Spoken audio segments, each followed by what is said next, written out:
ఈరోజు దేవుని సేవ ఎలా మారిపోయిందంటే మోసపూరితమైనదిగా మారిపోయింది. అది ప్రజలు గుర్తించలేకపోతున్నారు. నేను చెప్పినా కూడా ప్రజలకు అర్థం కావట్లేదు. చివరికి నేనేదో తప్పు చేస్తున్నాను అన్నట్టు భావిస్తున్నారు. తెలంగాణలో కొత్త ఆయన బయలుదేరాడు. అతగాడు 500 రూపాయల నోట్లు తెచ్చుకోండి, రేపు దేవుని ఆ సన్నిధికి వచ్చేటప్పుడు అందరూ 500 రూపాయల నోట్లు తెచ్చుకోండి అన్నాడు. దేవుడు చేసే మనీ అద్భుతాలు ఉన్నాయి.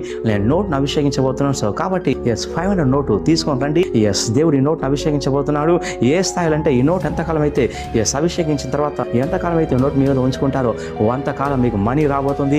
కార్యాలు జరగబోతున్నాయి. Publicity, direct publicity. ఈ అభిషేకం చేయబడిన నోటు మీ ఇంట్లో ఉన్నంత కాలం మీ ధన సమృద్ధికి లోటు ఉండదని చెప్తున్నాడు. అతను మళ్ళీ వీళ్ళందరినీ నాకు డబ్బులు ఇవ్వండి అని అడుగుతాడు. ఇప్పుడు నా పాయింట్ ఏంటంటే వాళ్ళందరూ 500 రూపాయల నోట్లు తెచ్చుకుని తెచ్చుకొచ్చి నీ దగ్గర అభిషేకించుకుని వెళ్ళి మళ్ళీ నీకెందుకు డబ్బులు ఇవ్వాలి? నీ దగ్గర చాలా అభిషేకం ఉంది కదా, నీ ఇంట్లో 500 నోట్లు అభిషేకించుకుని పెట్టుకో, ఆటోమేటిక్గా అవి తెచ్చి పడతాయి నీకు.